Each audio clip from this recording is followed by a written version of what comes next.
en général a des feuilles, a des branches, et il a un tronc. De ce tronc, on peut sortir un certain nombre de choses.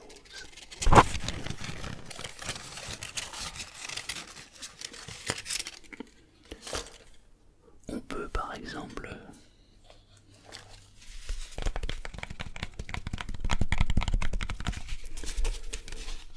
faire un cadre avec le bois.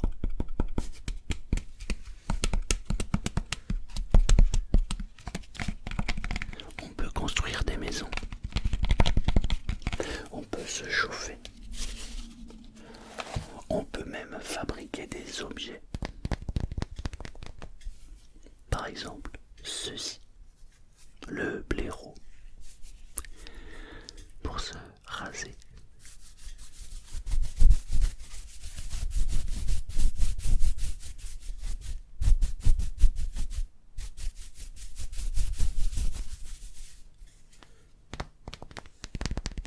D'ailleurs, je sais pas d'où vient l'expression, mais t'es vraiment un blaireau.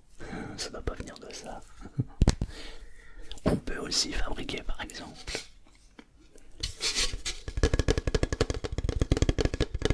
un parquet. Là, c'est un parquet flottant. C'est donc reconstitué. Mais on peut faire du parquet en bois massif, qui est très joli. On peut même faire des étagères, soit avec du bois reconstitué, ou soit avec du bois massif. Mais pour l'histoire qui nous intéresse,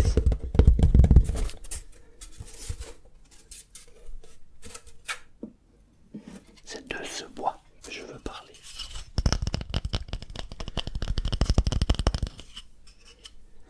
C'est un morceau de bois qui a été coupé, façonné et qui est extrêmement régulier, bien droit, bien travaillé.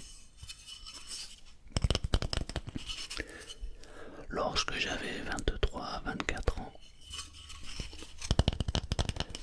je travaillais dans un magasin de cuisine. J'étais vendeur de cuisine. J'étais donc cuisiniste. À ne pas confondre avec le cuisinier. On m'avait expliqué que les meubles que je vendais étaient fabriqués, façonnés par des vieux monsieur qui travaillaient depuis 40 ans dans l'usine. C'était pas une grande usine, c'était une petite usine, on va dire une moyenne usine. Et dans cette usine de taille moyenne, taille humaine, il y avait dedans des hommes qui aimaient le bois plus que tout au monde, qui lorsqu'ils prenaient un morceau de bois, le regardaient, lui parlaient, et n'utilisaient que la meilleure matière du bois pour en faire de jolis meubles que nous allions vendre. D'ailleurs, il y avait dans le book de présentation que nous montrions aux clients un monsieur d'une 65 ans, soixantaine d'années, avec une moustache, un bleu de travail, et qui avait un morceau de bois comme ça, et qui faisait comme ça. On pouvait interpréter la photo en s'imaginant que le monsieur était vraiment passionné, juste en regardant la photo comme ça. Et c'est vrai que ça donnait envie de se dire waouh, les meubles là doivent être de très très haute qualité. C'est d'ailleurs ce qu'on nous expliquait, que nous ne vendions que des meubles de très haute qualité, que dans le monde de la cuisine il existe l'entrée de gamme, le bas de gamme, le moyen de gamme et le haut de gamme, et que nous étions dans le moyen haut de gamme. Nous vendions donc des cuisines assez chères, mais ayant un très très bon produit, j'étais satisfait. car je me disais les gens en nombre leur argent. Et ça, c'est un point essentiel.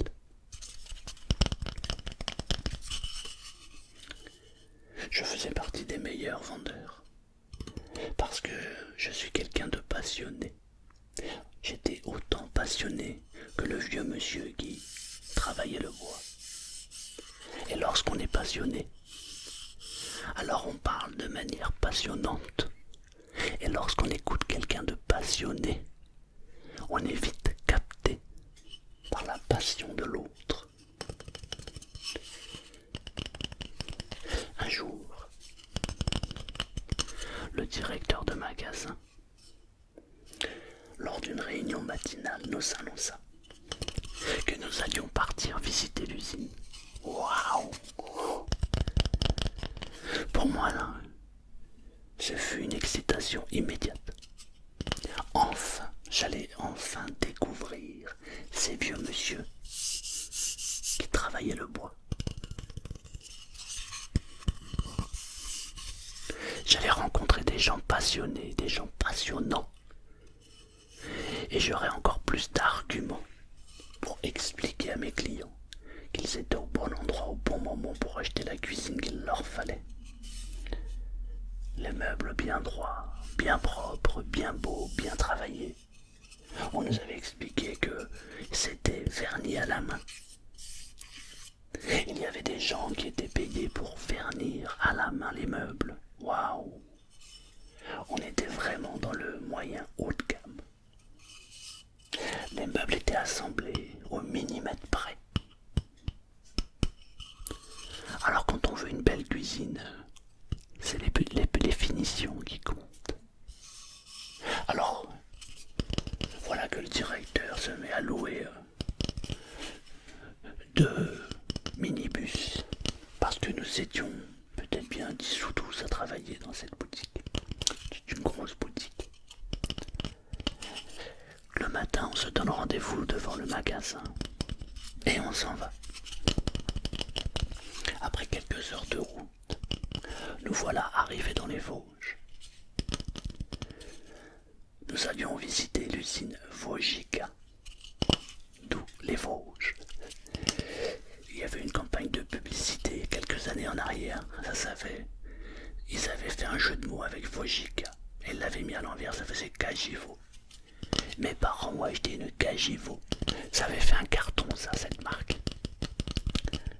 Donc nous voilà arrivés à l'usine des Vosges, chez Vogica. On sort du minibus, je regarde l'extérieur, un peu déçu, parce que je m'attendais pas à ça. Mais bon, ce qui compte c'est l'intérieur, pas l'extérieur. Il y a des gens qui sont très beaux. Waouh! Et quand on parle avec eux, ils sont dégueulasses. Leur âme me fait peur. Alors je me disais, ce bâtiment n'est pas beau, mais peut-être que l'âme du bâtiment intérieur est magnifique, et c'est ce qui compte le plus à mes yeux. Alors on entre d'abord dans l'administratif. On nous présente les gens qu'on avait souvent au téléphone. On met enfin un visage sur chaque personne. Ah, c'est vous, Caroline, qui répondez administration des ventes, enchanté. Ah, c'est vous, Francis, enchanté. Et ainsi de suite. Et tout le monde se présente et il y a une bonne humeur. Le directeur de l'usine nous accueille avec un grand sourire. Et on entre dans l'atelier. On m'avait expliqué que les meubles étaient compressés à hauteur de 750 kg, donc ils ne pouvaient pas bouger. Il y avait une machine spéciale qui compressait les meubles. Ça faisait comme ça. Et ça bougeait plus. Impressionnant. Alors on rentre dans l'atelier. J'étais avec mon ami Elias. Et on rentre et on a la même réaction. On se regarde. Regarde l'atelier.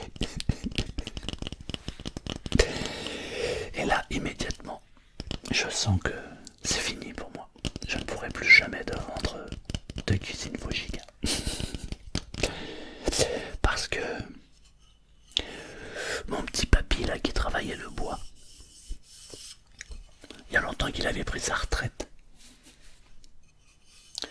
Il n'y avait que des jeunes et la plupart étaient intérimaires. Et les mecs ils rigolaient. Et il n'y avait pas du tout de passion.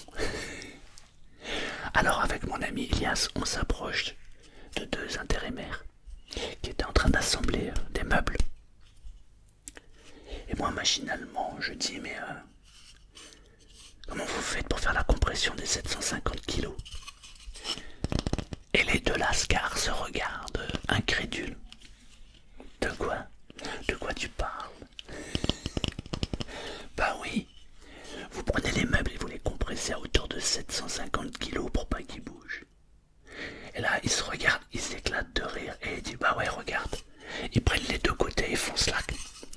Ils prennent les deux autres côtés et font slash, slash. Et bien voilà, le meuble est monté. Et moi, j'ai tout mon monde qui est en train de s'effondrer.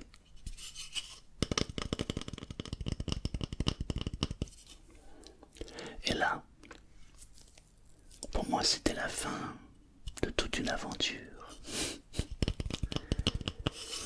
Pendant 18 mois, j'ai travaillé pour cette marque et j'ai donné mon cœur. Et mon cœur s'est brisé le jour où je suis entré dans cette usine. Parce que j'ai cru à l'histoire qu'on m'avait racontée. Et lorsque j'ai vu ces deux personnages assembler les meubles, que j'ai vu que le vernis, il n'y en avait pas. Les façades étaient déjà peintes, déjà vernies. En fait, ce n'était qu'une usine d'assemblage. Pour moi, c'était la fin du jeu. Et là, j'ai repensé à tous les clients à qui j'avais raconté des conneries. Pendant 18 mois, j'ai expliqué à mes clients qu'ils achetaient un produit unique, quelque chose de merveilleux, fabriqué par un ancien qui aimait chaque morceau de bois, chaque meuble. Il les façonnait à la main, qu'il avait l'amour de son métier. Et quand je suis entré dans cet atelier, ça a été un choc.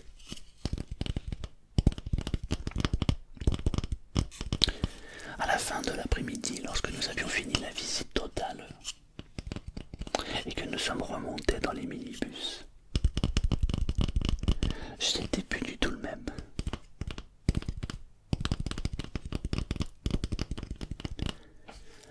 Le lendemain matin, quand je suis arrivé au magasin, j'ai présenté ma démission. C'était rigolo. Le directeur avait les larmes aux yeux. Mais non, Selmar, qu'est-ce que tu fais? C'est pas possible. Je suis désolé, mais il fallait pas m'emmener. Pour être convaincant, il faut être convaincu. J'ai été convaincant car j'avais été convaincu. Mais à la fin de la visite de l'usine, j'ai été un con vaincu. Je me suis vraiment senti mal parce que je me suis dit waouh, pendant 18 mois tu as vendu un produit qui était totalement bidon et faux. J'ai vendu des cuisines à 50 000 francs, 150 000 francs, mon record, une cuisine à 150 000 francs.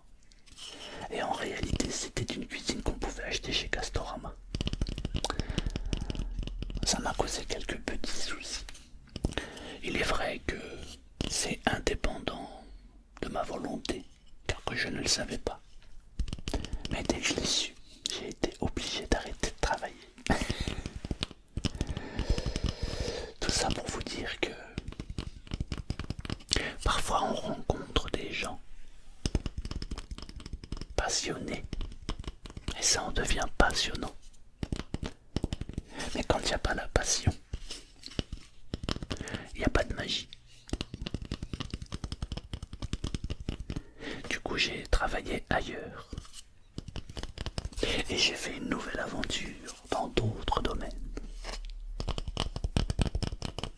Mais contrairement à ce qu'on croit, les vendeurs, en général, les bons vendeurs, ne sont pas là pour vous dépouiller, mais en général, ils sont plutôt là pour votre bien et votre service, car lorsque le vendeur est convaincu de son produit, alors tout se passe merveilleusement bien. Mais lorsque il n'est plus convaincu, on ne peut plus rien faire pour lui.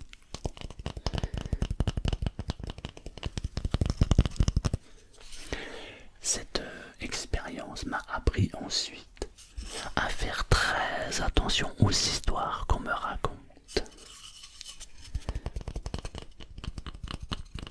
J'ai décliné plusieurs offres après d'emploi parce que je n'étais pas du tout, mais alors pas du tout convaincu par l'histoire qu'on me racontait.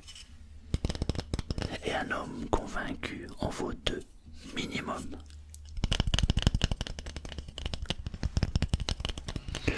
Voilà, j'espère que cette petite histoire vous a plu, mes amis.